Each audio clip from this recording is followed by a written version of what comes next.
and people pay me for it, and on podcasts too, and people pay me for that as well. It's great. And my guest is Rebekah Raymond. So Rebekah, welcome back. This is your first time Hi. on your phone now. It's been a long time. Yeah. Yeah, you literally were one of my earliest guests. Like one of my early, like I think episode. So if you guys ever want to look at my YouTube channel, that would be like episode 46. Like, it's just like just like yesterday, kind of. I'm not. I'm almost done my 6th year doing this. I can believe that. Scary? Yeah. Yeah, I've been doing this for a long time. I mean, look at that number on top there, 606. Oh man. I know. Well, since we last talked, you've had a lot of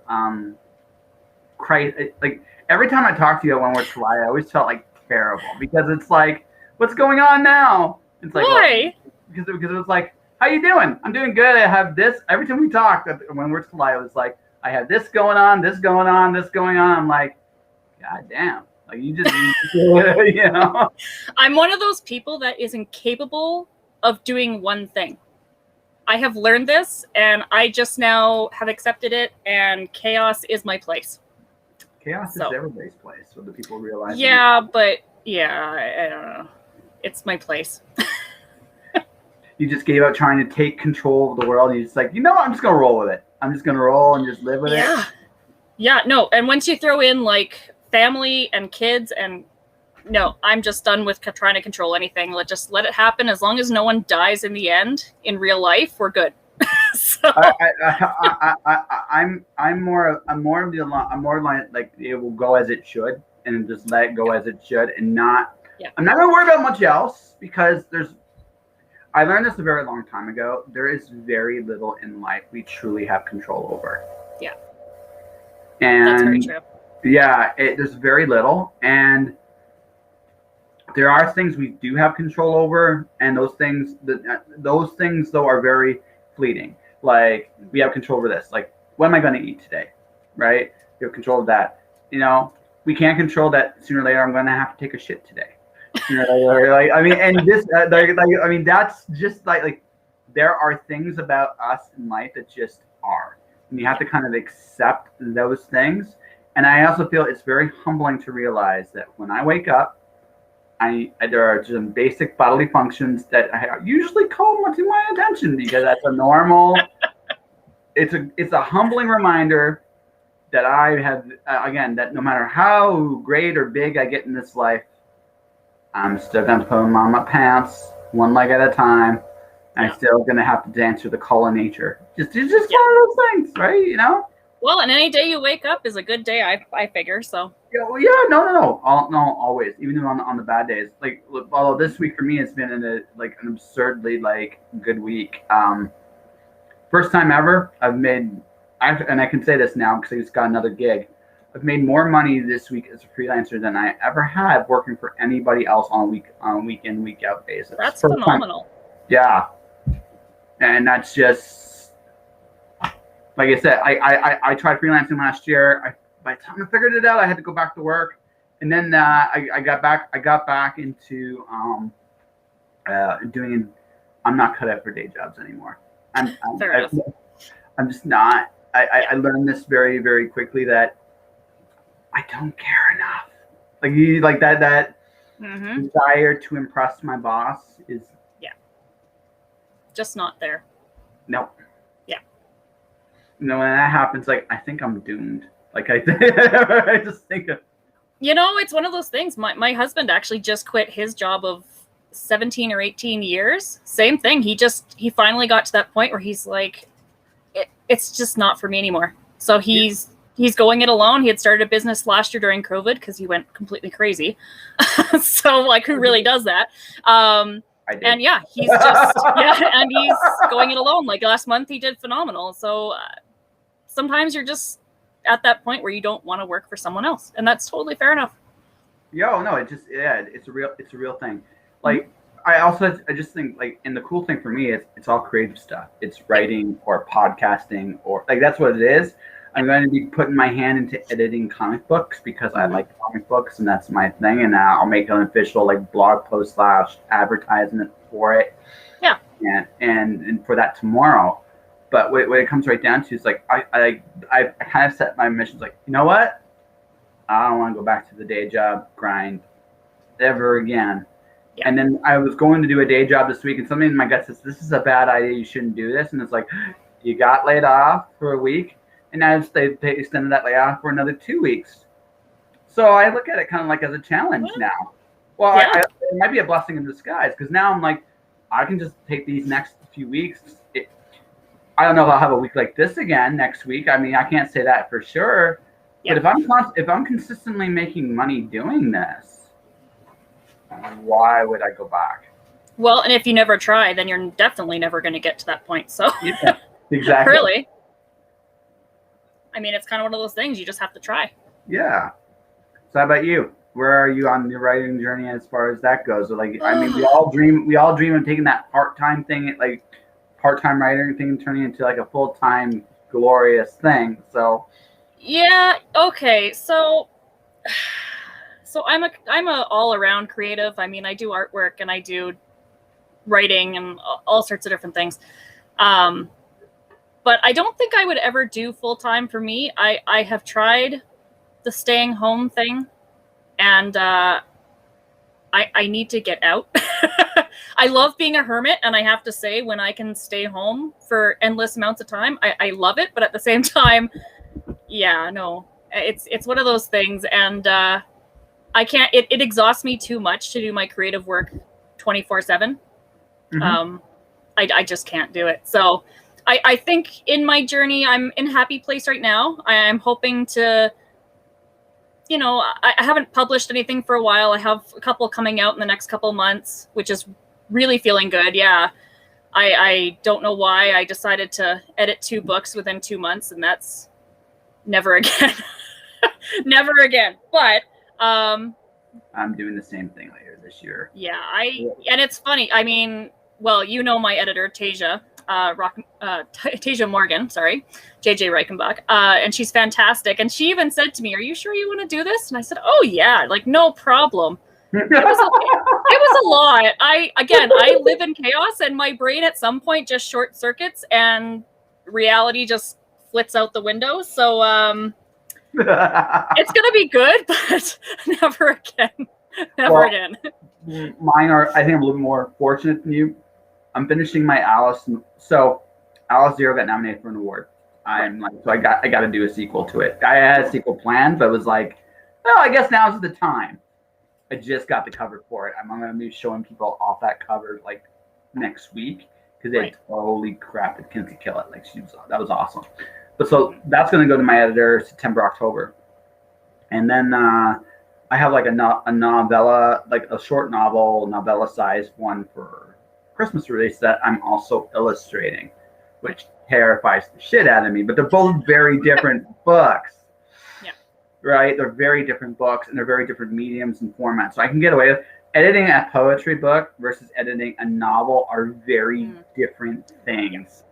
You, on the other hand, I get the feeling like they were 2 bricks. And Tasia was like, I can edit these because that's what I do and I'm trained for. You're going to have to fix all these edits. And I know this from just doing novel. Like, one novel, that can be a lot of work. Yeah. 2 novels, that would be, what's sleep? And maybe I'm drinking something that's not this. Like, this is nice and mild. But it's a sody pop. It wouldn't be sody pop. It would be sake pop minimum. Well, and unfortunately for me, I don't really drink, and I don't do energy drinks, and I don't do coffee a lot. So a lot of it for me is I do have periodically nights where I just don't sleep. I just go insomniac, and I have been like that ever since I was a kid. And so there's nights I just stay up for, I don't know, 2 nights straight and do stuff because I have to. I just steal time wherever I can. But it's one of those things. I felt like I needed to get it done. It's been a long time. And with me, my one series, I had this book pretty much already written, and it has been for years. And it's, I I haven't even figured out exactly how to talk about it yet because We figured that out here. it's very my books are horror thriller, these ones anyway, this series, but it's very risque. It's bordering on a lot of topics that are going to be a lot of people's turn off. And it's extremely violent. It actually gave Tasia nightmares, which if you know Tasia, that's that one a little extreme. Well, that one actually enjoys a little darkness. So if you actually got to that point where you got into like the nightmare prayers, and she loves it. She absolutely she totally sympathizes with the main character, which is very wrong, very very wrong. But so I actually had that book written for 3 years now, and I had actually just put it aside in a hidden area of my hard drive, and I was actually going to delete it because I thought there's just no way, it's just too much. And she convinced me to bring it out of the shadows, and it's developing into a really, really good book, and I'm really, really loving the changes we've made, and yeah, I'm really enjoying it. But I had that book already written for a couple of years, and I have another 2 books in this series, 2 full books that are already pretty much written, and then a novelette that I'm just finishing off. So, I mean, I just had to get it done. I want to get the series done, and it needs to get out. So, okay, so let's have some fun here. Just to give you just some of the examples of the things I've read. I've read just because, like I mean, I've read books that cover serious things like child prostitution and like just really awkward. I read old school science fiction, like from the Heinlein era. So as far as that like risque goes, like again, at 16 years old, I should not know what a Texas Star was, but I did, right? Because I read Heinlein at that. I found Heinlein when I was going through my science fiction phase, and I found him. Yeah, science fiction always deals with taboo stuff all the time, right? So. Like risque as in violent, risque as in topic, risque it's very graphic. It's this one's definitely very horror. It's very graphic. A lot of, I don't want to say sexual deviance, but it's pretty out there. I know that I was already warned by Tasia that if I were to go to certain places and I had it on my laptop, it would probably get confiscated. So it's turning into a really good book, and I'm really loving it. I have 1 more chapter I'm editing before I figure out everything with the launch and all that. But yeah, it took me places I really didn't expect to go. Okay. So. Well, I mean, this is just me being a friend here. If you're going to do risque stuff, one, learn from people who do risque stuff, right, in their own way, right? I look at someone like MJ and Colette.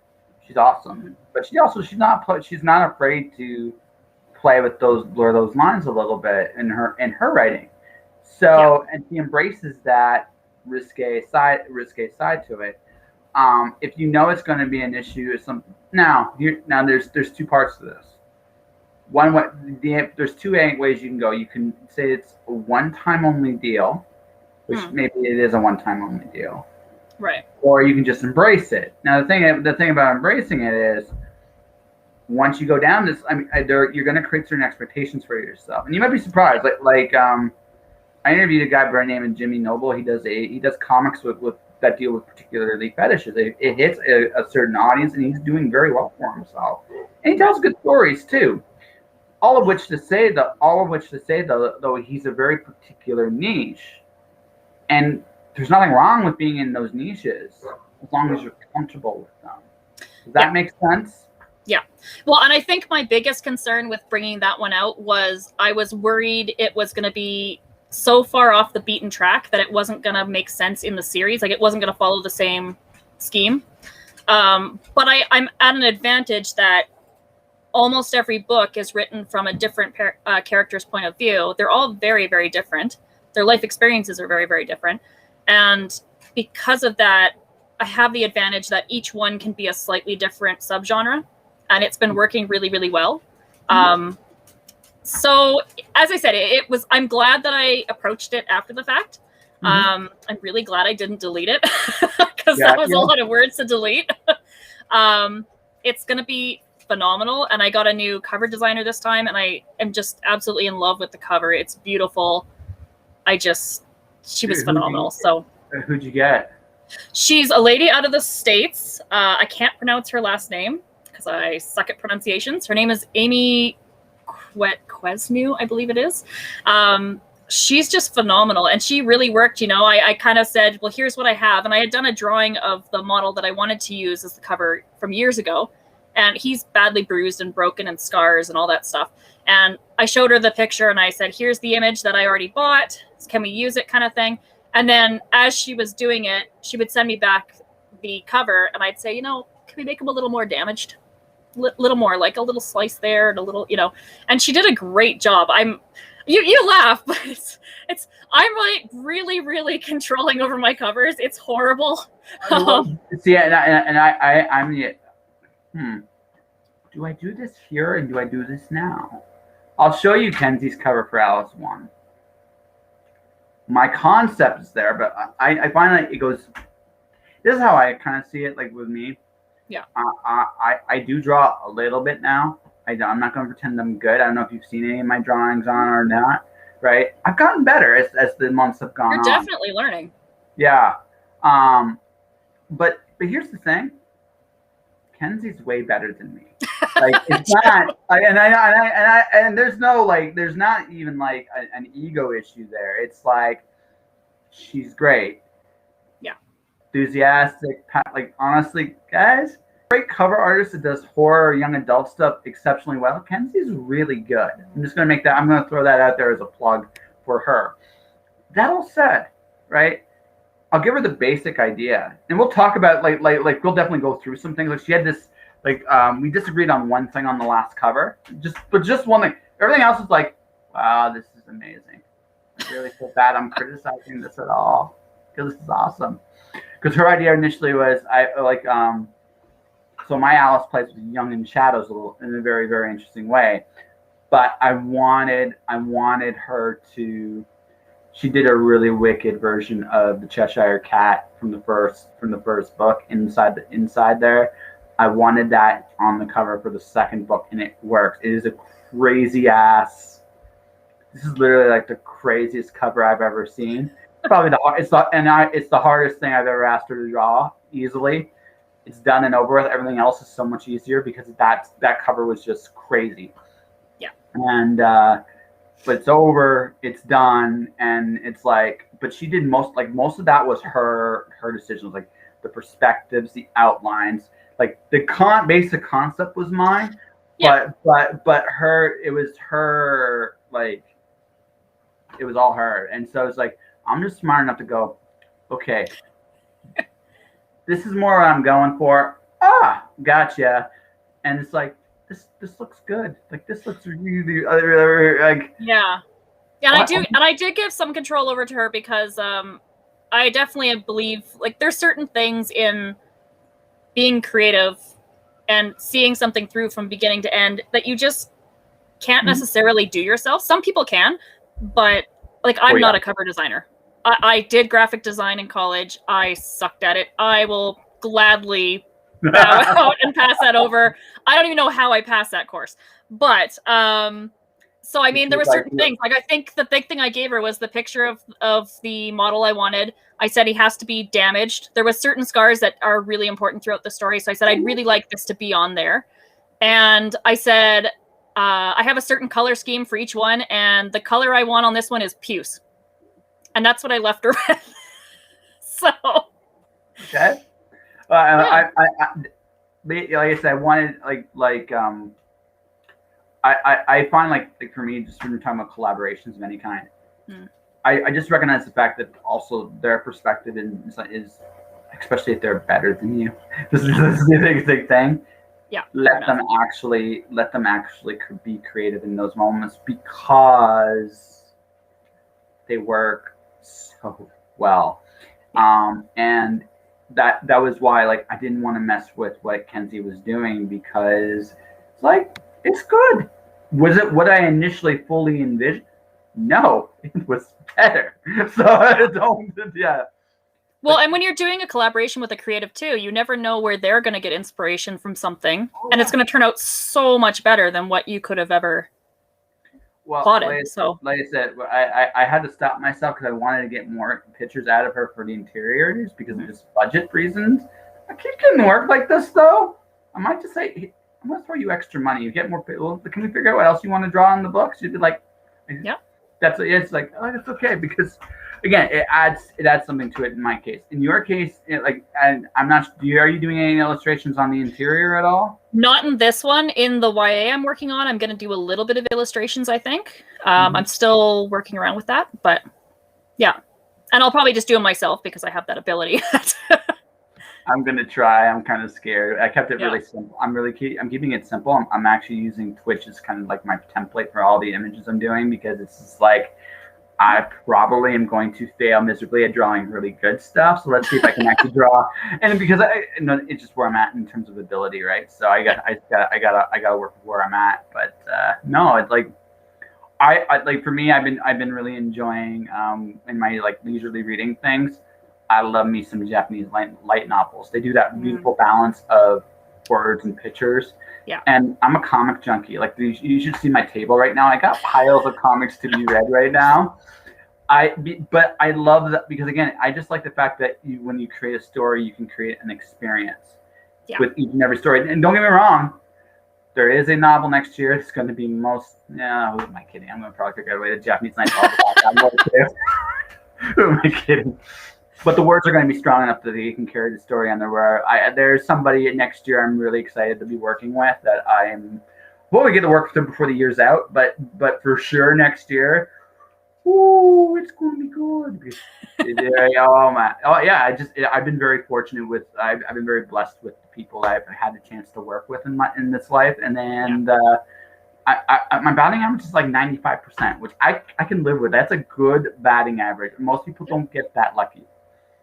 Yeah. Oh, definitely. Well, and you got to put yourself out there with collaborations. I mean, I was actually asked to do illustrations for Sarah Johnson and Robert Bose for their press that they have. And that was for Stephen Guy's book, Starseed. And I never would have thought, I mean, I have the ability to do illustrations, and I used to do more illustration type work when I was in college because I went to art school. And I just never really thought of it before. And so they approached me last year and asked me to do some illustrations. And it was really, I have a feeling they asked me only because I was the few artists they knew that they could put literally any idea out there, as weird as it could be. And I'd be like, yeah, sure, I'll figure it out. Yeah, no problem. But I never thought of, let's just say I had to put the illustrations away while my in-laws were visiting that August. So... because there was a lot of illustrations that I thought they're pretty open to me being weird. I know Sarah Johnson, as in Sarah L. Johnson, ladies and gentlemen. Her imagination's a bit. Her and Rob are a very interesting marriage. That's how I kind of like in terms of creativity, right? Because it's just like I don't know who the reasonable one between the two of them is. Yeah. They're very deceiving. You'd think there's some sanity in there, but sometimes I don't know. No. I don't have that illusion at all with either of them. Sarah, I'm not surprised she's going down a publishing route, and Rob's her collaborator. They've always had a very tight relationship that way. Yeah. And because they've shared a lot of similar interests. Again, they just fit each other very well. They're a perfect pair for that. With I don't know what Axel's doing with his press at this point, but I from what I heard, he pulled back big time. I could be wrong on that, right? But for someone like Rob, who's very, very, he keeps his shit together. That's the thing about him, is he keeps his shit together really well. And by and large, Sarah does too. So it's just like one of those things where they, from a business standpoint, I always saw those two working together in a variety of different ways, and watching those two perform together is amazing. Awesome. I know. I love catching their launches of anything, even launches they're doing for other people. They're so much fun, and they're just they literally should do a full audiobook with that dynamic, because they play off each other so well. Yeah. And it's one of those things where I look at them, their money honestly is going to be the audios. If they ever come up with a way to come up with an audio form, they would, because they are such an entertaining pair. Yeah. They'd catch on incredibly fast. I think they would do it, because Rob's like the bass, like he's the straight man, and Sarah's just having fun, and they bounce off each other so well. And it's so. And they've brought out some really cool books, books that you just wouldn't have thought would ever exist, and they're just really cool. Yeah, no, and again, that's again, I'm not surprised in their case, because they fit very well together, right? So yeah. And so talking about collaboration here, like that's a great example. So I'm not surprised they approached you. Like, I'm really not, because you and Tasia both kind of fit into that world very, very, very well. Right? Thank you. We're gonna go with thank you. Like, I think with like a little tear in her eye. What are you insinuating? No, I have fully embraced my weirdness. I'm a closet weirdo. I've come to understand. Are you really people about that? Well, no, people think that I'm normal. No, I don't. And that's okay. My family knows better. Most people do. My kids I have trained my kids that if somebody calls them weird, they still just say, "Oh, thank you so much," and the people look at them like they're crazy. And I'm okay with that, because weird is good. I like weird. I'm gonna slight only a tiny pushback. I actually just think you're just comfortable being yourself. And I think like it's okay to have these quirky, different things to work at and talk about and just go with all the time, because honestly, that's interesting, right? The one thing I don't want a homogenized world, right? I want a world in which everybody is different. Everybody approaches the world in a different way. It's interesting, right? Because I will learn so much more. My worst nightmare, my legitimately worst nightmare, is waking up with people with the exact same mentality, the exact same mindset, the exact same opinions, the exact same. No, I want people to do things differently. I want people to see things differently, try things differently. I want people to explore, because there's so many ways to do things in life on every level you can imagine. And it works. Some of these things work, some of these things don't. Yeah. But the beautiful thing about life is that we get to try. Right? Normal is the most terrifying thing in the world to be, because there's no passion in normal. There's no growth. Change comes incredibly slowly. Yeah. Right? Yeah. And that's where we're at, right? Yeah. I would I think I don't even think it's weird. I think if normal exists, although again, I'm gonna say everything that goes on in that head is necessarily run-of-the-mill normal. But the idea is you're different, and you're being different. You're comfortable being yourself. That should be the normal. Oh yeah, I don't know. I'm okay with labels. I've always been that way, and I've turned 180 from when I was a kid. When I was a kid, I was very meek and mild and very, very introverted. Not to say I'm not now. You'd never know it from this, but I'm very introverted, and I was constantly beaten up and tortured at school. My mom didn't even know. We had a conversation a couple years ago, and I said, honestly, if I could have left school, I would have. And the only reason I didn't is because I loved learning so much. If I won $1 million tomorrow, I'd probably just go back to school, because I love learning. But I've just turned completely around, and I don't know. It's kind of funny, because people used to call me weird at school, and it was the taunting thing. But now I look at it and I'm like, I'm weird. I'm okay with that. I love that title. I think it's my title. I get no. I've been called weird my whole life too, right? Yeah. So it's kind of one of those things where I just look at it and go, so I've been called weird all the way up until hell, even 10 years ago. The author I worked with called me one of the weirdest people he ever met. And he meant that, and like he didn't mean that in a kind way. But I took it. But it was one of those things where I learned like, you know what, it's okay to be different and see things differently and do things differently when people don't understand them. Yeah. And like you, I was very quiet when I was a kid, right? Now I can't shut up now. Right? But 600 episodes later. well, yeah. This podcast has been great for expanding. Like yesterday, I got an Eluvite story, like a metal band story, because the guys I interviewed yesterday actually performed with them. That was a cool.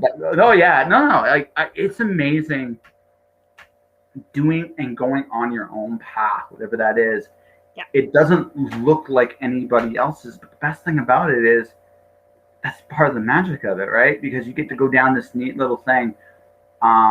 Truly, it's after 605 episodes. I mean, I've talked to so many amazing people from all walks of life.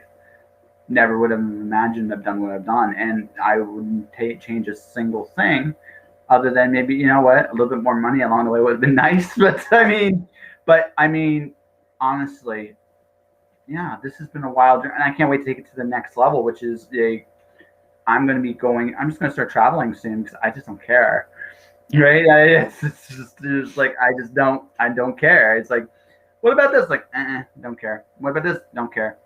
Yeah. I'm just going to do my thing, and I'm going to play by my own code of honor, because that is me. I mean, that's me, right?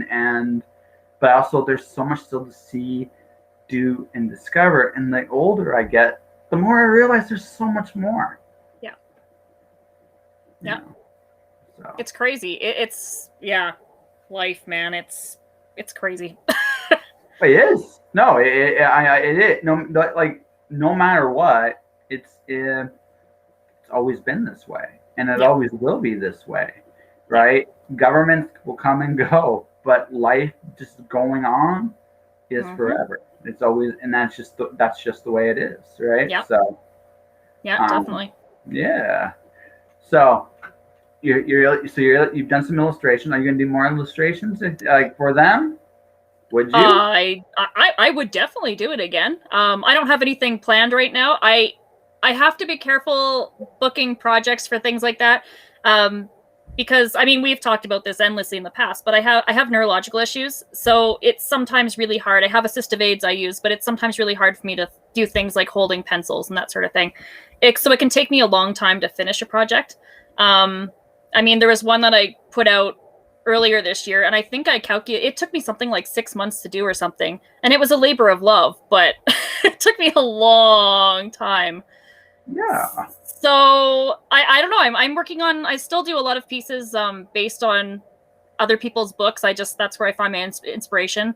I'm doing one right now on Insatiable Nyx that I'd hoped to have out before her launch, but that didn't happen. So I'm still working on that now that I'm almost done with the editing of the books for the moment. But yeah, it's just, I would definitely, I'd keep myself open though. Sure, I'd do more illustrations. I don't know. Well, no, so this is what I've learned as a freelancer, especially. It seems to work out, because Lord knows this week was amazing. Focus on what you're supposed to do. Like you take out like a narrow focus. Like Rebekah Raymond, author by day, freelance illustrator for other authors at night. Yeah. He draws weird shit and pumps in the night, helps and chills your bones with you nightmares. Come join Rebekah Raymond. You think I'm lying, but it's actually I think you'd enjoy that. Like, you just feel like you would dig that, right? So, I mean, if you made that a focus, you probably would see some work as a result. And I'm sure, I'm pretty much just leaving myself open to everything right now. I don't know, right? I'm really short goal focused right now. I'm just heading for these 2 books to get out. I'm getting these 2 books, damn it, because I don't know what's next. I have to get these books. Well, and especially the one, because I had started the one. I mean, I've written a lot of different genres. I'm open to any genre pretty much, and it's evolved over the years, because that's what happens. But I had really, really wanted to get out a book that my daughter could read. And she's 12 now. And when she was 10, I decided I want a book that she can read because there's no way in hell she's reading mine until she's older. So I had started writing a YA for her. And it was really cool because she would sit down with me while we were camping and we'd talk about plots and she'd tell me what she wanted to see and what the character was going to be like and all this stuff. So it was really cool that she helped me develop it. But it ended up taking until now, so about 2 years to write, mostly because a lot of my characters, I write by disassociation. So I kind of just sit down at my computer and blank out for a couple hours completely, and then kind of just wake up and there's words, and it's great. And it's somebody asked me about it the other day, and I said it was a great source of plausible deniability for when something happens. So it works really well. But her character in the book that I was writing wanted to use a typewriter, and I had never worked long-term on a typewriter. So I ended up finding one that I'm pretty sure is possessed, which worked really well. But it took a long time to do. And then, of course, I had to scan the pages to OCR and all that stuff. So the other one that's coming out this year is the YA, and it's probably going to come out in October. But yeah, I needed to get it out. I had to, before she turned to the age where she could read my other stuff, I had to get it out. So I am in two realms of questions here because this needs to be done. First off, is your daughter like you in the sense that she has her own kind of sense of weird and she's my little weird. My kids are both extremely weird, but she's my little weirdo. Yeah, she's my little mini-me. I actually just got her into the comic world, which is really awesome. Mostly in movies so far. Okay. She had never been a one to look at superheroes or anything like that, and then by chance, I kind of forced her to watch X-Men. And then she liked it, and now we're into like Superman and Wonder Woman. So which X-Men did you make her watch? I can't even remember. Oh, no, sorry. No, it didn't start with X-Men. It started with Spider-Man because my son loves Spider-Man. My son's only 7, so of course Spider-Man's like super cool to him. So we watched one of the Tom Holland's Spider-Mans. Okay, and Tom Holland. Okay, yeah. That's where we started. And then it turned into X-Men. And then now we're just into... And it's really, really cool seeing her embrace this kind of thing. Okay, so there's only one question then about X-Men. Is Wolverine in the movie? If Wolverine's in the movie, I know which X-Men you're talking about. If it's... we started in the chronological order that they came out with. She actually hates Wolverine. I can actually understand that. She despises Wolverine. So I actually can understand it. Although the actor did a phenomenal job as a character. He can be very interesting. I think Old Man Logan is fantastic. Oh, it's amazing. Yeah, Old Man Logan's fantastic. I think that when the character is alive as long as he has, you have a great history and you can play off things so very, very well that it's like, okay, you know what? This is cool. This is incredible. This is fun. But when Wolverine's as most boring, honestly, is when he's just brawling with people for no good reason. He's honestly not that interesting when he's doing that. He's much more interesting when he's discovering about his past, when he's actually being forced to either remember what he did or forced to grow as a kid, like mentally, just to break those expectations. That's when Wolverine's at his best. At his worst, he's just another guy that you go to the bar and get drunk with that has just well, and I'm okay with that. I'm just giving her little exposure to all the different because there's some of the movies that I haven't, like Avenger movies, I haven't really seen and that kind of thing because I work. When I'm not working, I do creative stuff. So. I have a love-hate relationship with the Avengers movies. I think as a feat, they are impressive. Yeah. As a movie concept, I don't think I'm ever going to watch another Avengers movie. I think I'm done. Because as much as the first Avengers movie is good, is good. The second one is very meh, and the last two, Endgame and Infinity War and Endgame, I thought was a great way to cap off. But that was a 20 movie. It felt very much like I was going to the Marvel Comics to buy comic books, right? The investment was over a much longer period of time, but with the same thing. You cannot watch Infinity War without watching the Marvel Universe. You just can't do it. It just doesn't.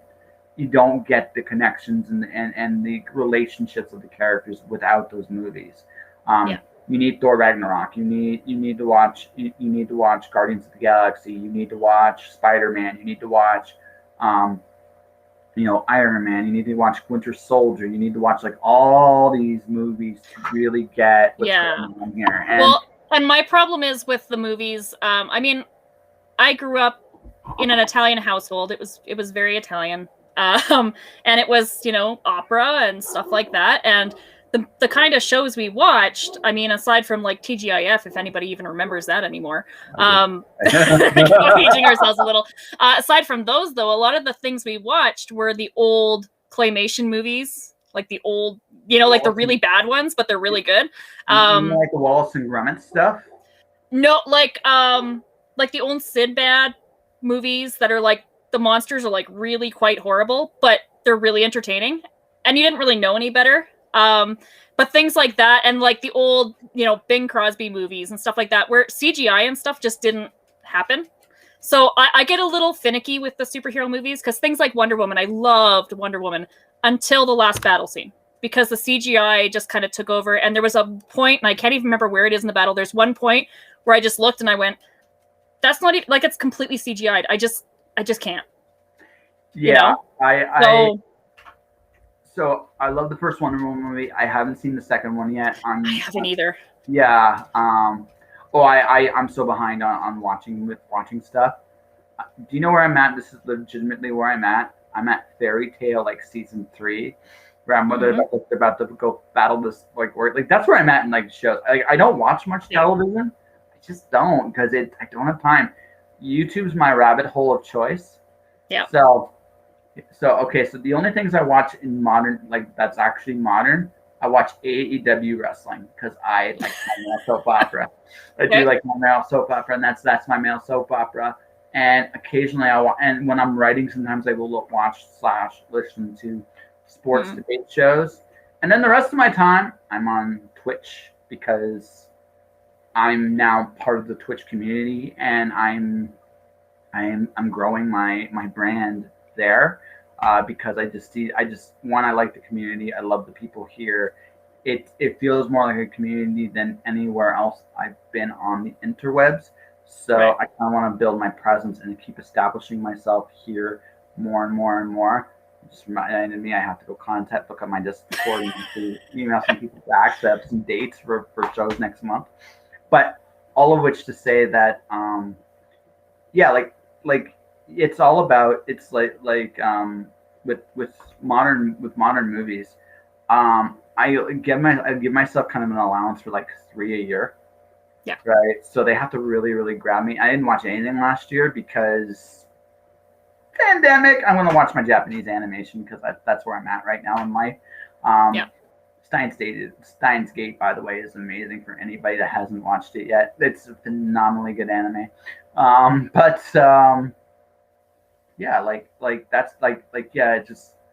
not cool, Rebecca, and I'm okay with being cool with where I'm at with my choices. But I just from the superhero movie perspective, I'm like at this point, like I love one and dones. I'm curious what they're going to do with the next Black Panther movie. I'm very curious what they're going to do when they do another Guardians, and I want to see the next Thor, because I love that story in the comic. Right, when Jane became Thor, that was such a good story. It really was. That was perfect. That was a great run. The only flaw with it, honestly, there were just a couple things in the comic that would have been much more interesting if they'd given a little more time to explore those things. Yeah. But it was still great. Like the beginning, like up until like there was like a one filler arc in the whole thing. But other than that, it was an amazing like thing. So there's a couple of superhero movies I want to see. Yeah. By and large, nope. Done. Just done. Yeah. Right. I'm still a comic nerd. I'm very much now into the Kickstarter realm of comics. Yeah. Because that's where, like, if you want good They're comics, so cool. Yeah. I don't know. Have you checked out any of them on Kickstarter? Not recently, no. I mean, I just remember the comics that I used to come out of college when I was there, because there was a lot of people doing graphic design and that sort of thing, and they were always just so cool. I mean, just unique, completely unique ideas. It's just amazing. So if you want to see the best books in comics right now, it's Yeah. not a comic book store. Although I am gonna recommend a book for your daughter, just one. I think you'll dig it, and you'll be really sad when you realize that they canceled this book. Unbeatable Squirrel Girl is I've heard amazing. of that. It's great. It's the Yeah. perfect. Oh, you'll love it. You will like the book. Let alone your daughter. You'll like the book. You'll be like, this is great. And then when you find out that they canceled it, because here's the thing. This was secretly Marvel's best-selling book. It did not sell in the comic shops. It sold in the school, the book club Scholastic stuff. Yeah. It sold really well there. Really, really well. See, and I'm so excited to expose her to things that I just loved. I mean, I keep going back to college because that's where my big exposure was. But I mean, I used to remember Mouse. I read Mouse, and I have a copy of that. And I mean, and she loves reading about Holocaust right now. So I'm like, Mouse, perfect, wonderful. And things like, I had gotten this present. I can't remember who did it, but it's I think 5 different books, and it's called Marvels. And Yes. it's these beautiful. They're the most amazingly rendered illustrations in the world. Like, they're watercolor, just beautiful. It's Alex Ross. There's another book. And the storyline, and just I just in love with that. Alex Ross did something very similar for DC called Kingdom Come. It's phenomenal how good that is. It's just beautiful, and it's like the perfect marriage of plot and image. It's just beautiful. And then, of course, the more obscure things like Happy Tree Friends that she'll have to be much older to appreciate. So many hours in the studio watching Happy Tree Friends. I don't know where this whole perverseness came from, but I have a feeling it started back then. Just my hunch. Sorry. I'm sorry, ladies and gentlemen.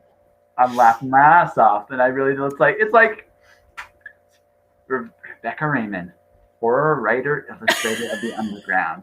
Happy Tree Friends, friends. Like that. Well, what was it? We used to watch this one. Don Hertzfeld did this. You can find it on YouTube.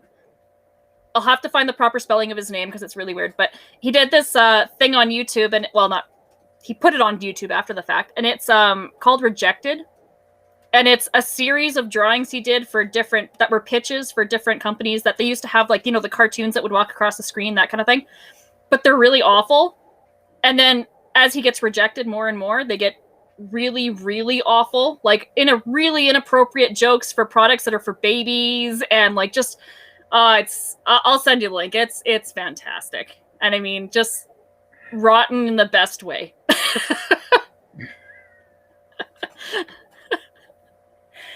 See, I'm an introvert. Didn't you know? I'm very curious what you would do if you read a book called Transmetropolitan. Sounds interesting. So, the writer right now has got really a deservedly bad reputation, but at the time when this was written, Spider Jerusalem's a journalist. Think Hunter S. Thompson. And they quote, like in the far future, he's now up a mountain, out of money, has to go back to the city to do the place he hates the most, to do what he does best, which is write columns. Dude is so. The first scene is literally the first line is up a goddamn mountain, and contract. And no contract. It's like, you bastards actually, and he's a little paranoid because he's like, contract. You couldn't get one over him, and up here those bastards die if there's actual oxygen in the air. And that's literally the first like page. And on the other end is his book publisher. It's like, well, not that kind of contract, right? Right, and that's where he has to go back to the city because he owes his publisher like book deals, and so he ends up going back, and it's like there's some real it's sci-fi. It's Hunter S. Thompson in like a science fiction far future setting, It's one of the weirdest books I've ever read, but it's also one of the most. It's gloriously fun. When his weapon of choice is a bowel disruptor, he literally shoots people and makes them shit their pants. Oh, I've got to read this. But yeah, you will like that book. That book is like it's one of my favorite two books from this author. Warren Ellis right now has a very bad reputation because of things that would call what he did with women for a very long time, and he's owned up to a lot of this. But in the years to come, he's also the most prolific comic writer of the last 20, 30 years. Right. So, but that book and Planetary are my favorite two things he's ever done. Planetary is a homage to comics in general. Like the villains, he was the first guy to come up with the Fantastic Four as supervillains. He did before Marvel ever thought of it in like this book. And it's great. It's an evil, like it's archaeology. It's secret archaeology of the world. It's a love letter to superhero comics. It's a love because Fantastic Four are bad guys. He does his own take on what would happen if Wonder Woman, Superman, and Green Lantern came to Earth in our world. Newsflash: it doesn't end well for any of those characters. And also, but it's a love letter, like very much of all these old, like Doc Savage is in the book in a really cool way. Oh yeah, this is like this literally is like that's why Planetary was so cool. It was like that's the part of him. Spider Jerusalem's for that perverse side of you that likes to really see. You'll get where some of my sense of humor comes from because this book hit me at just the right time to warp my brain. But but that's just it. Like these weird concepts, this whole concept of weird. It's been around forever. It's just now we've come to that point of. I think it's a combination of we've seen everything. We've seen everything normal, whatever the fuck that is, and we want to see. Now we want to see what this box does to people. Yeah. And I talked a little bit with Phil Burnham about this. About the idea is I think the other reason why we all go kind of into this own wonky little weird is expectations. Yeah. Right. Expectations is a big part of like you like your quote unquote your weird probably is is also probably a quiet way to rebel against this normal box you've like put into. It's like, really? You think I'm this person because I'm an introvert? Well, fuck you. Here's my weird porn right here for you all to see. Yeah, and I mean it does make sense to some degree because I mean between the hours of 9 and 4. I'm a very conservative claims adjudicator for a medical claims company. There is no room for weird there. it's numbers and it's, doing the job and that sort of thing. And I do it quite well, but so there's no room for weird there. So those are my normal hours. And then other times I can just go crazy. I actually find some of you are actually the weirdest people of all, but you also just enjoy it. So one of my favorite little stories is an accountant for I was working at this gas station in Snowflake, Arizona, and one day, so my boss hated this accountant that come in. She odds the store, and he always usually has to do something as a result. Me and her just started talking. Mm-hmm. She does native drums. Native drum, native drums and medicines and stuff like that. We just started talking just about random stuff. He goes, normally I wouldn't talk about this with you, but you'll get this. And I did. Yeah, it's like, this is cool. And it's cool to see a gift like that go where you don't expect it to. Right. And it's like, no. It's not that. See, it's also just the fact that your job just requires numbers. It's just about the numbers. And because of that, there's almost there's no real pressure. The numbers are the numbers. There's no real argument with the numbers, right? Oh. Sometimes people will try. People will try. Sure. And there is something to be said about interpretation of numbers sometimes, right? In all fairness. But the numbers themselves are going to say what they're going to say. Yeah. You don't really, that's what it comes down to. Yeah.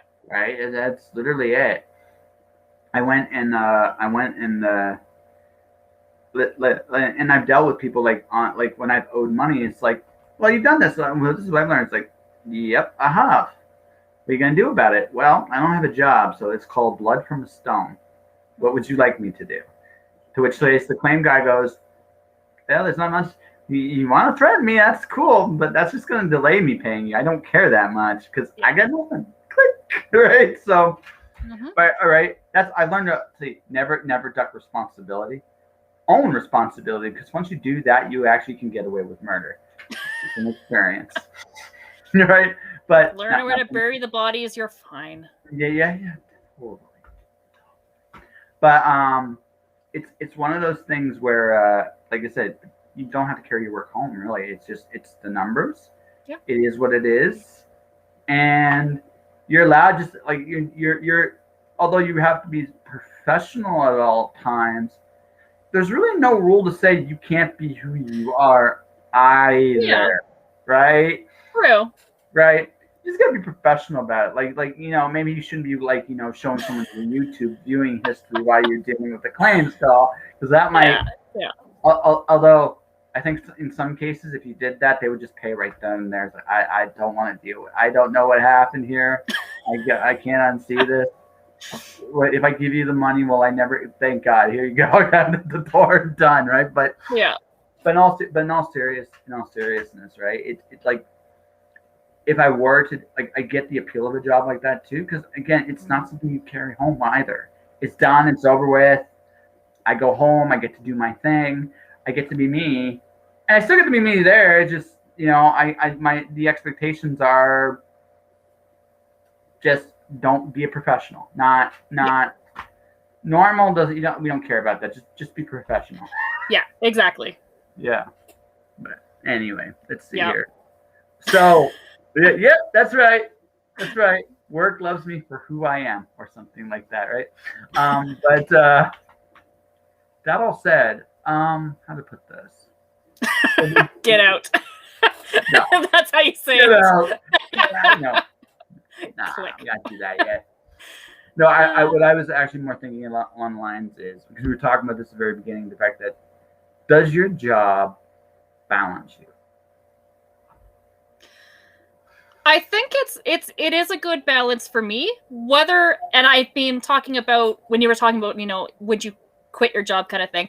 I mean, I think I would reduce my hours at some point just to be able to spend more time on my creative endeavors. But I find that having a job that is just not mindless, because it's not mindless, but it's not creative, which is refreshing because it's a way for me to still, make the money and that kind of thing, and just have a set of rules that I go to my job at from 9 to 4. I have a set of rules I follow in order to get my job done. And then, I can go home and do whatever. So I think it does balance me to some degree. It sounds like it sounds like it's a good discipline for you. So that's what I mean. Like creatives need discipline.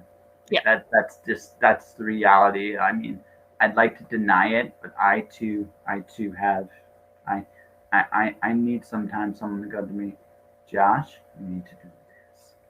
Well, and I need to have those rules, because if I didn't have the job that had the rules, and I mean rules as in, there's certain ways you do things to get a claim done, that sort of thing, right? There's a certain process, that kind of thing. It's very structured, and it has to be. But I think if I didn't have a job that had rules, I think I'd be kind of screwed because I can't, in my creative endeavors, I really can't set rules. They just get blown out of the water and I just run wild. So there's this one episode of The Simpsons where like school is going on strike, and you just saw Bart without that discipline slowly descend to the dark side. This is the moment where as time goes on, because and Marge is watching him. It's like, hello, mother dear. It's like, oh no, he's gone off. Like the structure was needed for him because like he needs boundaries, so he knows kind of where to fit. He doesn't have them. Just runs amok like chaos. Yeah. Pretty much. Yeah. Yeah. Nothing wrong with that. Like, hey, we all like again, as long as you're happy with the goals you're going for, that's really all that matters. I mean, it's gonna be interesting where it goes the next couple of years, with my writing especially. So I don't know. you're gonna be full tilt? Are you gonna be like, I'm going to be a best-selling author and I'm going to climb to the mountaintop? Is that no? Like That seems like a lot of pressure. Yeah. I don't know. Okay, that was like the lamest answer ever. That seems like work and pressure and like expectations. A lot of work. I don't know. No, I mean, I think I'm slowly developing. I'm trying to find my way as to what my major goals are, because I understand that. I mean, I used to be an academic strategist. I understand that you have to have an overall goal in order to get anywhere. Otherwise, it gets nowhere. But I don't know. I don't think. I mean, best-selling author is great, and boy, it'd be sure nice to be well known, so that when somebody says, "Well, what do you write under?" and I say my name, they're not like, "Oh, that's nice," having no idea who you are. Yeah, that's not how it kind of works anymore. They're gonna know a little bit about you, no matter what. Now, I just wrote a column for I wrote for Writers Weekly as one of the gigs I did this week, and I ended up pitching an article about the fact that authors don't work on their making connections, you know, and how did I put this? Marketing is basically about the engagement of your readers. We live in a world of engagement, and because we live in a world of engagement, right? Like it's not we're not. Stephen King is in one. I'm not saying he's old. I'm not saying he's obsolete. But he's like a relic of a time when authors could just keep their distance with the readers for the work. In all fairness to Stephen King, he's so famous that he's kind of in a weird, like, you don't ever want to be like in that bubble. People think being famous is good. No, it's not. Stephen King will literally go out and he is hounded, mobbed by people, and that's you don't want that. It's still possible to get to that point as an author today, but the fact of the matter is, like, even though he's nice and private and he's isolated himself because he kind of has no choice. The flip side to that is he doesn't have to engage with people like we do today, because we live in a Twitter, TikTok, Facebook, Instagram, Snapchat. I'm missing so many social media. Insert social media here. Yeah, it's not cool. I'm just not. I'm good with that. But the thing about that is, like, we are in an age where an author has to be as much a business person as they are creative. Yeah. I almost feel like businesses ultimately go for efficiency, and if they want to stay in business, efficiency is always the goal with it. Yeah. And if you're going to become efficient, you're going to figure out ways to save time, energy, and money. Yeah. Well, for an author, so authors are both a business to customer, B2C, and a business to business as well. This is almost like a business to business meeting in one sense. I mean, I'm Joshua Pentalaresco, author, podcaster extraordinaire, big head. That's okay. and you're Rebekah Raymond, author, illustrator extraordinaire. All right, maybe not quite as big a head as mine, but right. But I say it like that though because this is also we're friends. How to put this? Not just like friends, but we are both business enterprises unto ourselves. Yep. I do a podcast in which I'm interviewing creatives constantly.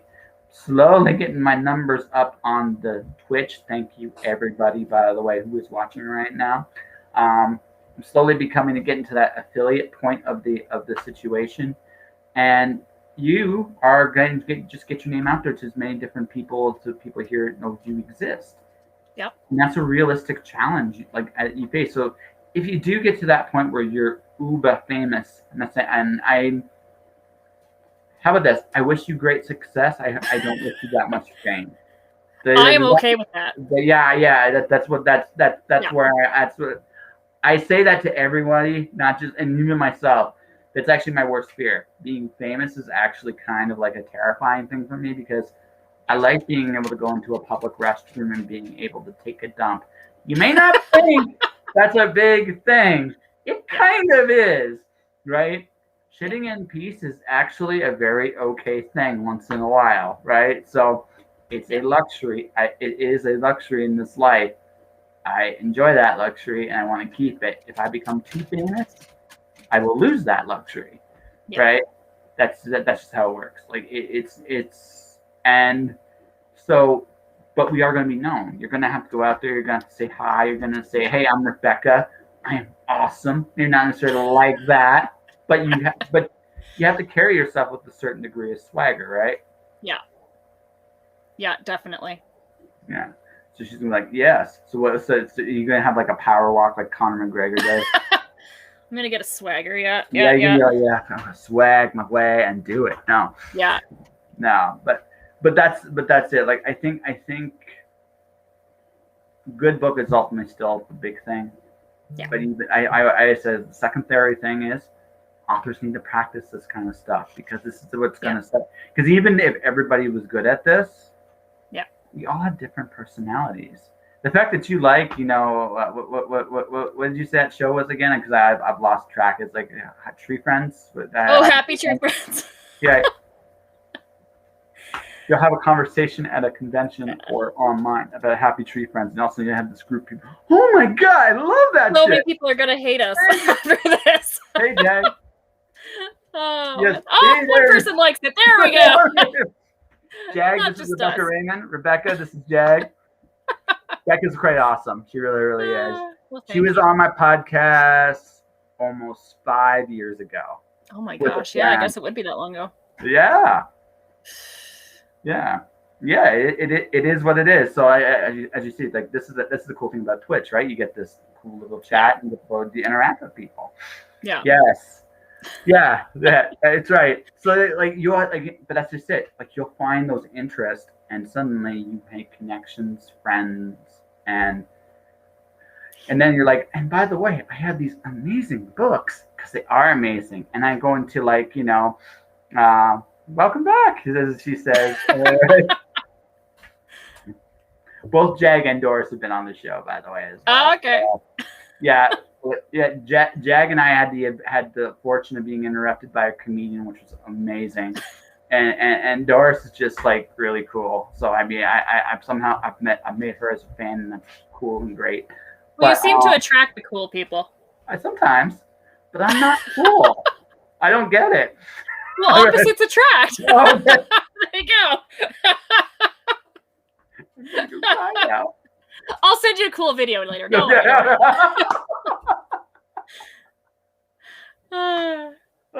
But like that's it. Like that's the world we live in today. You have to engage with people. There's no there's no avoiding it. Yeah. Yeah. I know. I got into it, but I have a super fan on my board. I don't know if you've ever watched, and she'll disagree with me vehemently about it. No, you have to. And the reason why is because I exist. Yeah. I'm the problem because I have a big mouth. And I will push everybody I believe in, not just me. So, you're gonna have to stand out from the crowd somehow from all that noise. And the way to do that is you gotta kind of believe in yourself. Doesn't that sound like incredibly lame when you put it like that? But isn't it so true at the end of the day? That's very like 80s movie. That's some Ferris Bueller shit there. So. I was gonna, since I mentioned professional wrestling, be Hulk Hogan, right? Believe in yourself, brother. Believe in yourself, right? Right. Yeah. That's right. You are Breakfast Club level rad there, Doris. Totally. Yeah, totally. I think I'm finding. I think I'm actually starting to find my groove though within the creative community, and it sounds weird because I've been in it for a while now.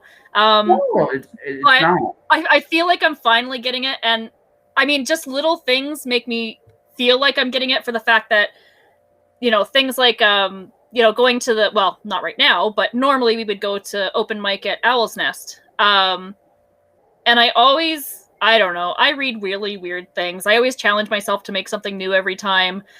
And they're either these things I call half-baked truths, which are nonfiction stories that are tweaked a little bit, but you don't know which part of it is a lie, that kind of thing. So I'll write things like that, or I read just really weird horror, science fiction. I don't know, but it's really gratifying, and it sounds really weird saying it out loud, but it feels really gratifying when people come up to me, including like Sarah Johnson's dad will come up to me and be like, "So, that reading," and that's all he says. And it feels really awesome to have that. Or like one of my groups of friends that we did a course with Philip Vernon, and it was a class called Mindfuck, and it was all about how to write thrillers, and it was an awesome class. But we've since gained this really awesome sense of community with really bizarrely demented people. So last year we held a barn noir in one of the girls' acreages. She has a barn, so we did a noir themed competition basically in her barn, and it was fantastic. And one of the people afterwards said, "I think your reading made me throw up in my mouth a little." And again, I'm like, well, thank you. That was really nice of you to say. So I think I'm starting to get my groove. I'm starting to understand that I thrive on weird comments. So you so my I don't know if you like my the thing I said about Sarah Johnson that has stuck with her is awkward at first, right? It's embracing awkward all the time. No, embracing the awkward. That's like embrace the awkward. Yeah. I've had this conversation with Andrews, and I said this, I've interviewed. I can actually say this. Holy shit! I've interviewed hundreds of authors from like every conceivable walk of life you can imagine. Kelly Armstrong, all the way down to someone just getting started, and everywhere in between you can possibly go. Yeah. What I have found is, by and large, authors kind of have to figure out their like persona, right? Figure out what that actually is. That because we all have to choose what we share to the audience. With that, like that can be, hey, like MJ Colette, I want to push the boundaries. I want to rebel against the conventional norm. That's MJ Colette. Yeah. Sarah Johnson, awkward at first, although ultra confident with her writing and how she performs it. She like that's where she carries her confidence. You can see it. She's proud of her writing. She's more proud than she'll ever actually admit, like verbally. Yeah. Because she knows she's damn good. Yeah.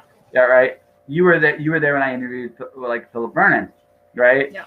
Cool thing about him is like we started off. I think my favorite thing about both of us, like he asserts like he said about the nuke. He's like, you just took that like no problems. Like it's too much. It's too much work for me to try to figure this out, right? I'm lazy, and that's where me and something in comments like we're just like, I'll believe you because it's actually the easier thing to believe. It's easier to believe. It hurt. It's less work than thinking everybody's a liar, right? Yeah. That's just how I look at it, right? Yeah. Well, and one of my things is that I've just come to understand that one of my big, I don't know if you want to call it a theme, one of my big things with me as an author is transparency. Yeah. Because with me, I know there's a lot of things they say you shouldn't do in social media with any kind of persona. In regards to marketing and that sort of thing. But like a big thing with me is transparency. So I'm very transparent when it comes to like, there was a problem with publishing the book, this happened, or, God, I wrote this book and it turned out there was a giant hole in the middle. It sucks, but we got to get through it, that kind of thing. I post a lot about other authors, problems they're having or successes they're having and how they got there. I post a lot about my personal health issues because again, it's transparency and it's very important to me. So and same with me, like for me, I although I haven't done this week because I who knew I started doing freelancing again and I got busier than hell. Like be good. But anyway, that's moving on. Right. But I do motivational stuff. I do I'm talking about who I'm interviewing. I'm talking about I'll talk about my weak points too. I mean, I don't know, how much you saw when my teeth would be getting fixed. I mean, I was very open and honest about that. Oh yeah. Yeah, right. And everything I felt at the time. And honestly, it was just one of those things where I think I don't want a polished like I want a degree of polish. I want the sense that the person that's doing the work knows what the hell they're doing. Yeah. That's the sense I want. I don't want the sense of that pristine plastic, like, yeah. People aren't plastic, they're people. And I think there's a certain I mean, now that we had an entire conversation about comic books, I just keep thinking back to Spider-Man. But there's a total responsibility that comes with power. And even though social media is accessible to pretty much everybody, there's certain levels of authority and that sort of thing. Once you start getting into having the authority of marketing a product, it's again a different level, not better or for worse, just different. And so, I mean, yeah, there's definitely an authority there. And I think it's one of those things. I've been told a couple times that I've overstepped. I had posted a picture one time of just from here up of getting ready for a mammogram. And it didn't show any nudity or anything. Not that there's anything, well, Facebook would have issues, but there's nothing wrong with that. But I mean, and I just posted, it's time again for that thing. Got to go do it, blah, blah, blah. And people had issues with that because they're like, I can't believe you went on naked. And I said, okay, I had a gown on. You could see the corners of the gown over my shoulders and that kind of thing. But why is it wrong? Because it's just a normal thing. So, I'm curious as to who. Can you name? I can't even remember who it was, but a couple people had come up to me or messaged me after the fact and said, I just, why would you do that? It has nothing to do with writing and that kind of thing. And I said, you know what, though? As a woman, if I were to get breast cancer, it would affect my writing greatly.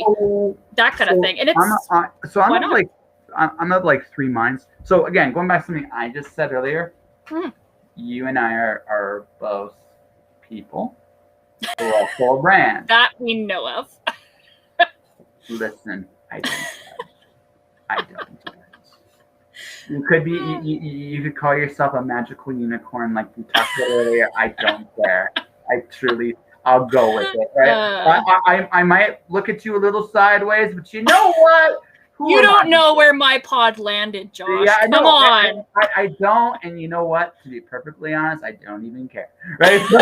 Right? It's like whatever. I'm good with that.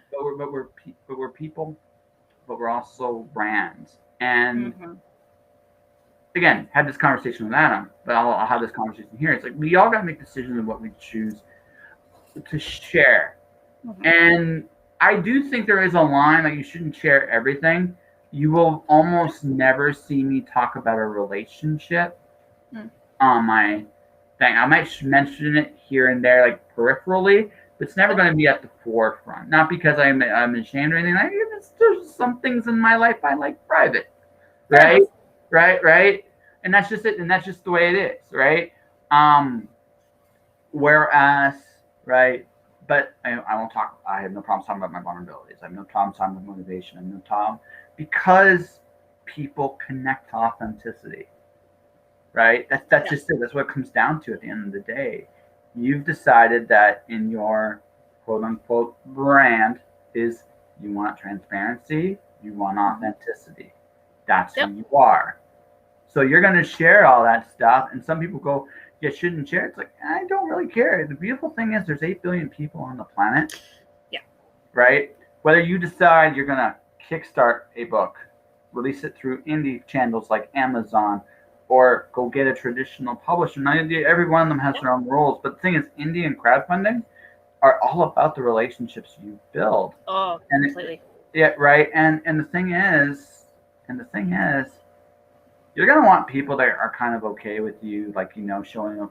Well, like not literally here, but showing. We don't just do a full frontal, but yeah. Well, I'm saying showing your ass in front of the world, right? Now that all said, that I do know if you need us, that will show everything. Like, so I had a buddy. He's a comedian, and I knew we were friends when he sent me a picture of himself and a bunch of women that saying hi, and they just all mooned me. The nuders of all nudists. And I knew I was a friend for life because I got That's a special picture right there. That totally is. It's the gift that keeps on giving, Josh. Right.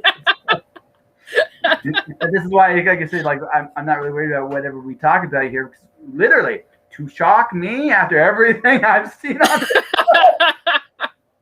or I've seen behind the scenes, you'd have to work very hard. I'm not saying it can't be done, because I'm sure it could, but that line is a lot bigger than when the show started, right? Yeah. So, yeah. Fair enough. Yeah, but that's the thing. Like, you've made a decision about who you want to be and who you're not going to be. Now, there are some people you're never going to reach, but I got news for you.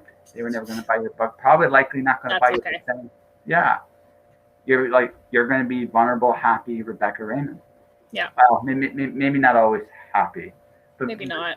Maybe depends not. who I've killed off that day. Fair. It happens. So I made a decision. Let's see if you agree with me on this. I will never murder a friend in the book as punishment. Ever. No. I will make them fan fiction instead. What do you think about that? That sounds fair. Yeah.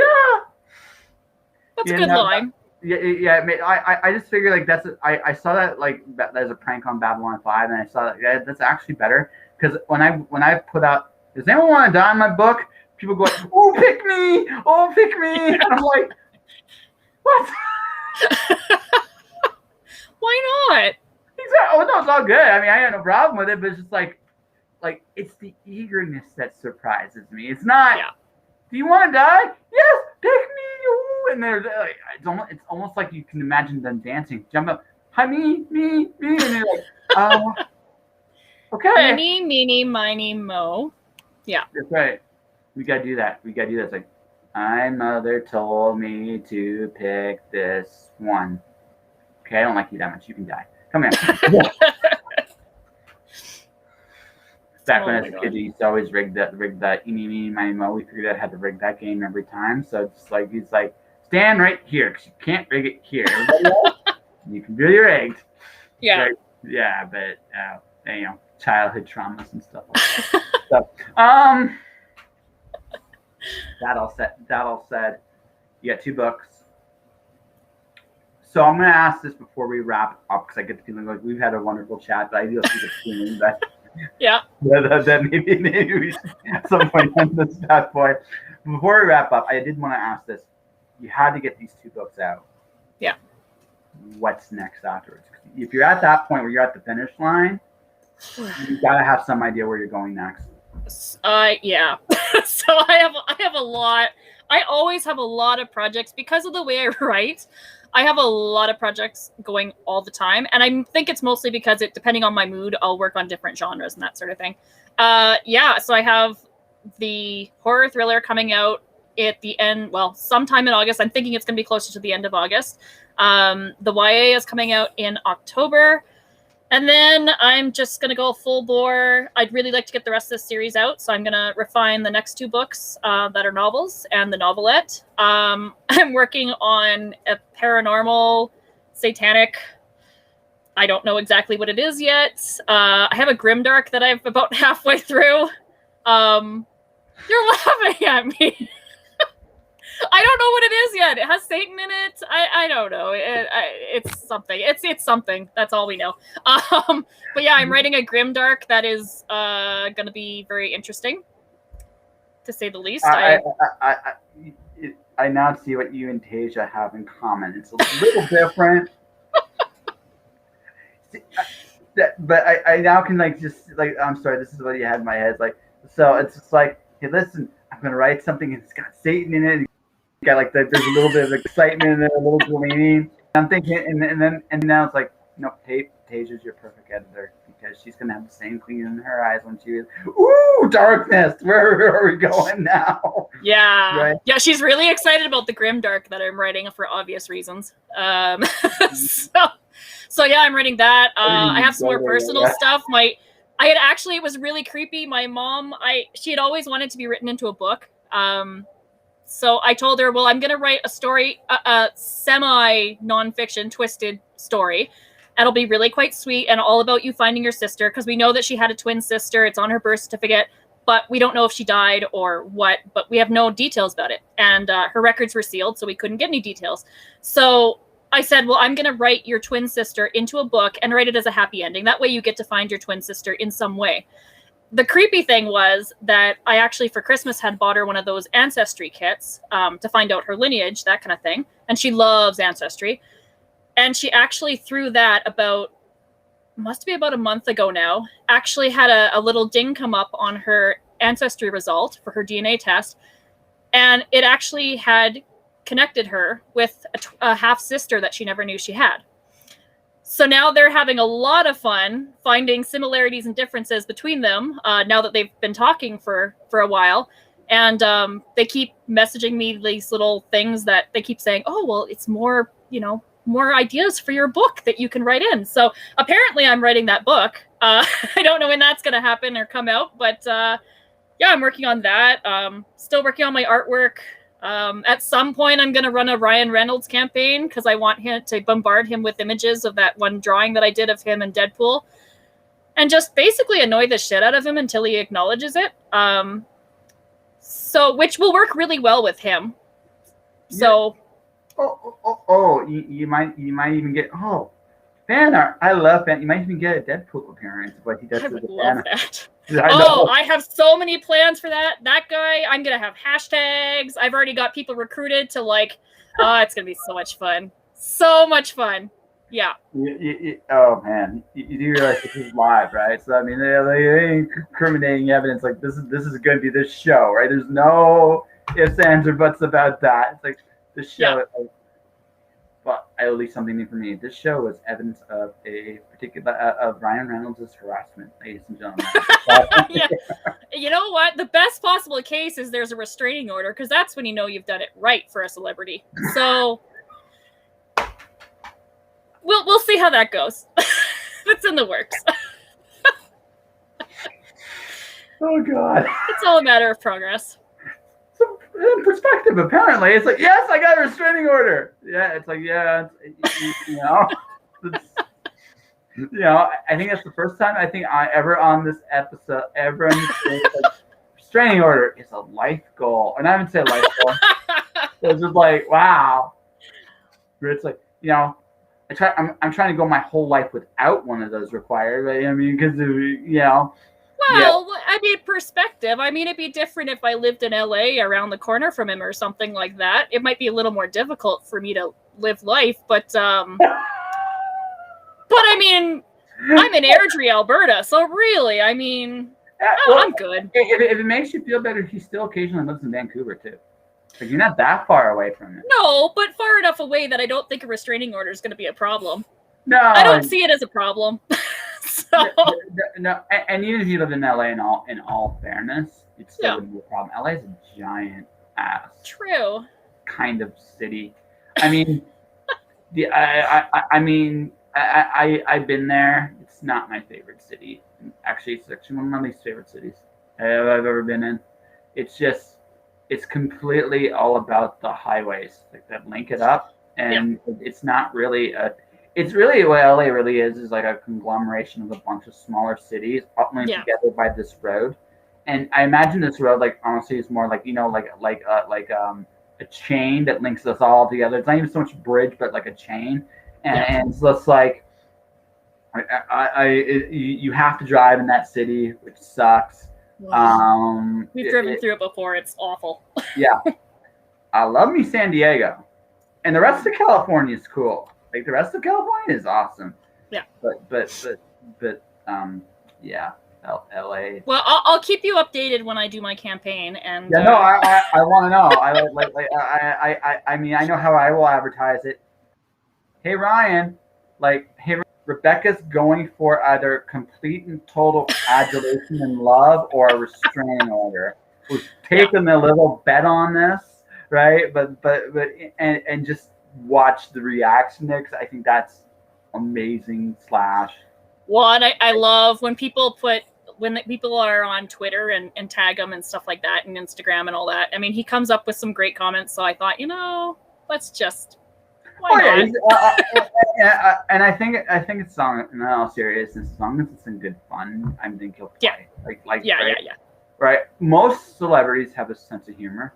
Chuck Norris had a great sense of humor about the world according to Chuck Norris. The only reason he really had a problem with it at the end was because people were making money off it and he wasn't. If he was getting paid for it on top of it, there'd still be Chuck Norris jokes to this day. Well, and we have a family joke that I have a backup. I told my 7-year-old son, who has quite a lot of charisma, he can normally convince people to do stuff, kind of like a Jedi Knight. He always has. So I told him, worst case, he just needs to become a celebrity. So that one day when he goes down the red carpet, I can meet Ryan Reynolds that way. So I have a backup plan. Like, really, it's restraining order or 7-year-old becoming famous. So, I mean, I'm not unrealistic in my thinking. I have goals. Oh, the mountains to get there. What's going to happen? I'm going for a restraining order. Or I'm going for he will know my forcing name. my child to do something horrible that they don't want to do. So he will know my name with tears in her eyes. That's just, oh my god. But yeah, so I don't know. We'll just wait, and in all seriousness, no, we're just I'm just gonna wait and see what happens. I'm gonna keep developing my books. Still writing, getting back into short stories again. Yeah, I'm actually. Yeah. I did Stacy announce submissions for the next anthology yet? Yeah. There's a witch anthology that I might try to get something in for, possibly. I'm debating it.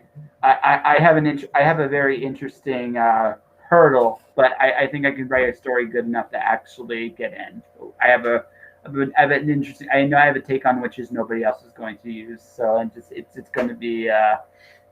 I can tell you it off the air because honestly, I've already developed it. Sorry, but it's all good. So, but that all said, sounds like okay. I guess one last question, then we get to all the plugs and stuff. It sounds to me when we were talking throughout the years, it felt like you had a lot of obstacles getting in the way because obviously, as you said at the very start, it took years for you to kind of launch and do your thing again. Yeah. So now you're here and you're doing your thing and you're making it happen. What has been the big change? And just like being an AA, I have accepted it. I don't know. No, I mean it's been a real whirlwind of a couple of years, especially, but I think I've just kind of accepted the fact that I can either embrace the suck or I can just keep going. I think that's the thing. Something I always was told, like you can't wait for the right time. You have to make the decision just to do it, whatever that decision is. And sometimes opportunities come in ways you never anticipate. Like for me, I got laid off, and so far it's been wonderful, right? Yeah. So I don't actually think I'm going to be heading back when it's all said and done. But it's at least the rate this is going. If I keep getting jobs like this as often as I've been getting, it's not happening. I'm going to be staying in this, and I'll be doing that in probably my mornings. My afternoons will be my own stuff, and then I get to make an ass of myself at the end of the night with people like you. That'd be great. Yeah, I think it's just a growth, right? Like it just, I just kind of determined I just have to do it, and I'm not going to do it perfectly. There's going to be because I'm really bad. As much as I can organize other people, I cannot organize my own life. It just does not happen. So it's going to be a lot of learning again. I have to relearn a lot of things that I just didn't continue with, habits and, relearning new social media and new little tweaks with publishing and that sort of thing. But yeah, I just kind of went, you know what, I got to start again and sink or swim. Just got to go for it. So. I applaud. Yeah. It sounds like you're ready. I hope so. Sink or swim. You're never going to be quite you have no idea what's going to come in front of you. But it's more like the fact that you just come to that realization that you know what? This is the way it's going to be. This is the way it is. Yeah. And I can embrace it or I can run from it. But so I've had a song in my head for the last. So I'm a video game. So this is where I do. I'm a video game guy. My favorite game for the last 2 years has been Persona 5. I don't know if you've heard of it or not. So the end boss theme is called Rivers in the Desert, and that song is amazing. Really? So what I love about it is, you would not expect this to be a final boss song. You just wouldn't. Look it up, Rivers in the Desert by Persona. It's an amazing song. But the very, very first 2 lines has been pretty much in my head ever since I left Calgary. Because I made the decision to leave Calgary, not because I could have stayed. Like, honestly, I was fine.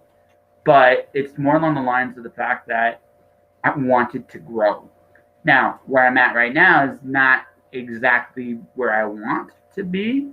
But I also recognize it for what it is, too, because it's been a place for me to develop and redevelop who I am as a creative. So now that, because I want to live a creative life, well, what does that mean specifically?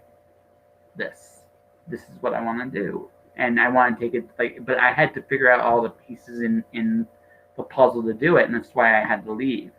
But the line of the song is, "It's now, it's never," and I got to make my decision. This time could be my moment, and it's a great song, and you don't expect it. It's like the perfect final boss song too for that game. It's perfect. So, but it sounds like you hit your "it's now, it's never" moment, and you just said, "I'm going to do it." Yeah, definitely. It's not to say I'm going to. I know I've been also criticized in the past for not committing enough to my creative endeavors, and I basically told them, you know what, I have a family. Yeah, I have a family, and things like when my kids need something, I'm sorry, everything's getting dropped for my kids. That my kids mean the world to me, that kind of thing. So, to a degree. But I said, like, there's certain things that I just can't disregard because I value them far more, So, well, okay. So, all right, speak as friend. We're going to speak as friend for a minute. Mm-hmm. Priorities are good. Kids come first. I don't think there's a soul out there that's going to disagree with that being the decision of your priorities. I don't think anybody would do that. This is what I am going to say, however. Yeah. What you need to be careful of, I'm not saying you're doing this, but this is what you need to be careful of. Using that as a crutch to stop. Oh, yeah. Yeah, that's the magic line there, right? Yeah. You can say, look, I love having Mark Watson on the show. He's very honest about where his priorities are in his life. His kids are number one, much like it sounds like they are with you. And he's okay. He knows, he made this decision very consciously that his creative endeavors, although me and him have a little bit, he cares more about it than I think he'll let on. But I do think, but the fact that his approach is kids first, wife second, this is my part-time gig. There's actually nothing wrong with that. Yeah. Honestly, like someone like me who this has been his dream, I have a different outlook, but also I don't have kids that I have to take care of right now, right? Yeah.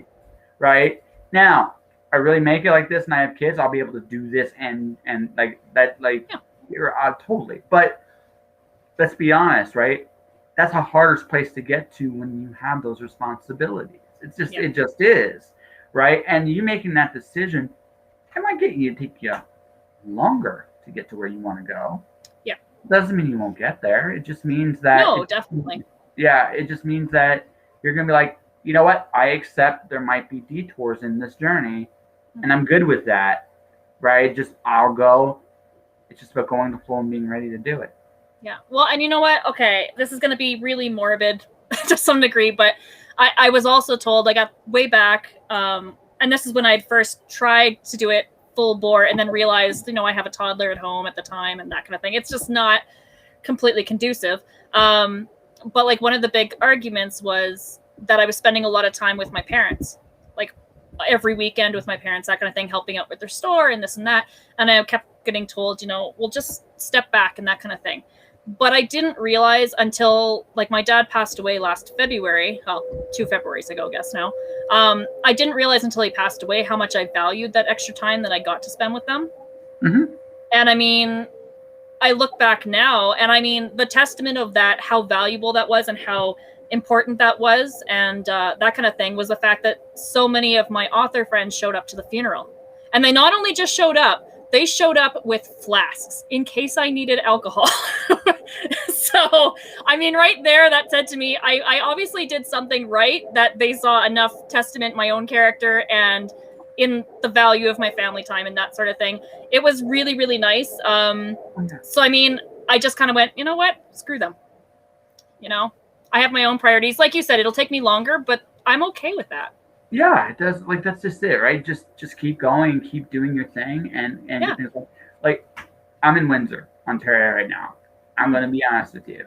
I would really rather be just about anywhere else. Not, and this isn't a knock just to the city. It's just, for me, there's a been there, done that vibe to it that I'm done with. That all said, I am seeing my family more. And I'm taking advantage of that now, because I do know this: when I do leave, and I will be leaving, right, it's probably going to be a long time before I come back. Yeah. And I already know this, so I'm going to try to appreciate this time for what it is. Yeah. Because I know that the next time when I do leave, I'm going to probably be in a van or RV on the road somewhere and on an interstate, and getting ready for like this really cool interview with like this rock star somewhere, and I'm gonna love that part of my life. But also, I know when I'm doing that, like, I'm not gonna be seeing my family so much. Yeah. And that's gonna be so that's why I'm trying to appreciate this now, because I realize, like, you got to. Yeah, this is it. Like, this is my time. Again, it's now, it's never. Applies to everything in life, not just your career. Yeah. I've learned this, and people do what they want. People always do what they want, and that's the one thing a lot of people have a hard time in hearing, but it's the truth. The only real question is, which wants are you serving, right? Sometimes what you want is to consciously control them, not unconsciously be a slave to them, which is why fear is almost always something to be watchful when you make a decision. Any decision based on fear, it doesn't matter what it is, almost always is a bad one. Because it just does it, because it's not, the want you're serving is a feeling, not a actual want. So be very, that's the one thing you want to hear here, advice. Yeah. What you're afraid of, face your fear before you make that decision. And if you can't, walk away, because if you don't, that decision you'll make in the throes of fear will almost always be the wrong one. Yeah, definitely. Yeah. So, but good luck. No, I mean it. Like, good luck. I hope it all goes well, up to and including your restraining order. My restraining order. I feel like I have a new life goal. I had never put it verbally before, but now that's... Yeah, no, you know what? When I write the episode description of this podcast, it's going to say Ryan Reynolds restraining order. It's in the hashtag, because I never, again, I'm not like... I am so happy to be your first. Yeah. First for everything. There's a first for everything on this show. Wow. Man, that like, I enjoyed this. Like, I all due respect to you and Tasia, when I had you both on, I felt like you both were better served on your own, and I was right.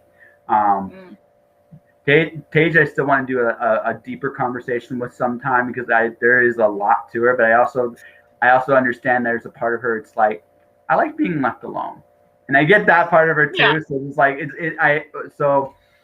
but you've been a pleasant. No, I mean this, like, a really pleasant surprise. I've enjoyed that.